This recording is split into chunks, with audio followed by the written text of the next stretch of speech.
সভাপতি সাংসদ গৌরব গগৈর বিরুদ্ধে আসামের মুখ্যমন্ত্রী হেমন্ত বিশ্ব শর্মার বিদ্বেষমূলক বক্তব্য ও অপপ্রচারের বিরুদ্ধে প্রতিবাদী মিছিল শিলচর জেলা কংগ্রেসের।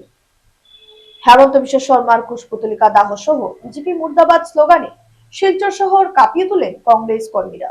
বুধবার জেলা কংগ্রেস কর্মীরা কংগ্রেসের সভাপতি সাংসদ গৌরব গগৈর বিরুদ্ধে আসামের মুখ্যমন্ত্রী হেমন্ত বিশ্ব শর্মার বিদ্বেষমূলক বক্তব্য ও অপপ্রচারের বিরুদ্ধে শিলচর জেলা কংগ্রেস কার্যালয় থেকে বিশাল প্রতিবাদী মিছিল বের করেন। এই প্রতিবাদী মিছিলে প্রায় কয়েক হাজার কংগ্রেস সমর্থকরা অংশগ্রহণ করেন। প্রতিবাদী মিছিলটি জেলা কংগ্রেস কার্যালয় থেকে বের হয়ে ক্ষুদিরাম মূর্তির সামনে আসার পর আসামের মুখ্যমন্ত্রী হেমন্ত বিশ্ব শর্মার পুষ্পতলিকা দাহ করেন এবং বিজেপি মুর্দাবাদ, আসামের মুখ্যমন্ত্রী মুর্দাবাদ স্লোগানে আকাশ বাতাস কাঁপিয়ে তোলেন কংগ্রেস কর্মীরা। বক্তব্য রাখতে গিয়ে জেলা কংগ্রেস সভাপতি সজল আচার্য সহ কংগ্রেস কর্মীরা জানান, আসামের মুখ্যমন্ত্রী যে মন্তব্য করেছেন কংগ্রেস নেতা ও সাংসদ গৌরব গগৈকে নিয়ে তা অতি সত্বর প্রত্যাহার করতে হবে। বিজেপি সরকার সিন্ডিকেট সাম্রাজ্য চালিয়ে যাচ্ছে আসামে। জেলা সভাপতি বলেন, আসামের মুখ্যমন্ত্রীর স্ত্রীর নামে অনেক বেআইনি স্কুল কলেজ জমিও রয়েছে। প্রথমে এই বিষয়ে তদন্ত করা উচিত। সাংসদ গৌরব গগৈকে আসামের মুখ্যমন্ত্রী ভয় করেন, তার জন্যই মুখ্যমন্ত্রী উল্টোপাল্টা কথা বলছেন। বিজেপি বলেছে সাংসদ গৌরবকে শিলচরে প্রবেশ করতে দেওয়া হবে না। কংগ্রেস কর্মীরা কড়া ভাষায় হুঁশিয়ারি দেন, যদি ক্ষমতা থাকে তাহলে সাংসদ গৌরব গগৈকে আটকে দেখান। সাংসদ গৌরব গগৈ জনপ্রিয়তাকে আটকাতে বিভিন্ন ধরনের অবৈধ পন্থা অবলম্বন করেছে বিজেপি সরকার। কংগ্রেস সরকার বিজেপিকে ভয় পায় না। বিজেপি সরকারের বিরুদ্ধে তাদের প্রতিবাদ অব্যাহত থাকবে। আমাদের সাথে আজকে ভারতবর্ষের মানুষ এক হয়েছেন। আজকে আমার আসামে আপনারা দেখবেন জুবিন গার্গের বিচার কেন হচ্ছে না।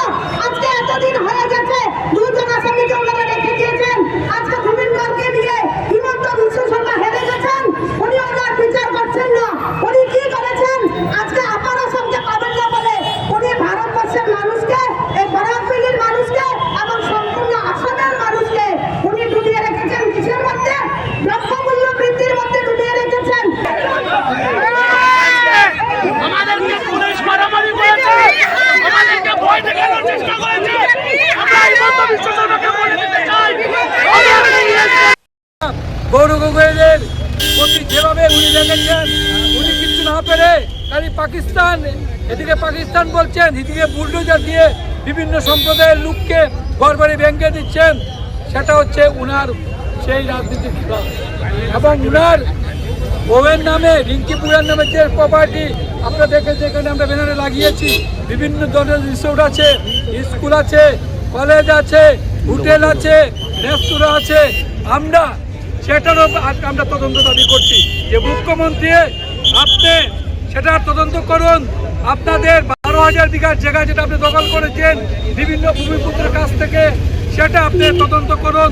এবং কেন্দ্রীয় সরকারের কাছে আমরা দাবি রাখছি যে আসামের যে মাননীয় মুখ্যমন্ত্রী যেভাবে আজকে জমির কেলেঙ্কারিতে জড়িত, বিভিন্ন সিন্ডিকেটের নামে জড়িত, সেটা প্রমাণ আপনি করুন অতি সত্বর ইনকোয়ারি করে।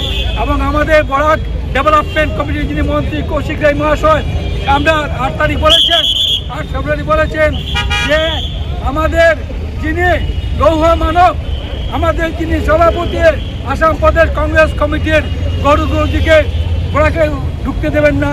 সেটা কিসের ইঙ্গিত? সেটা কিসের ইঙ্গিত? সেটা জোর জবরদস্তির ইঙ্গিত। উনি বাই ফোর্স বলছেন। আমরা লাখ লাখ কর্মীকে নিয়ে আমরা গৌরব গগৈকে আমরা স্বাগত জানাবো বরাক উপত্যকায়।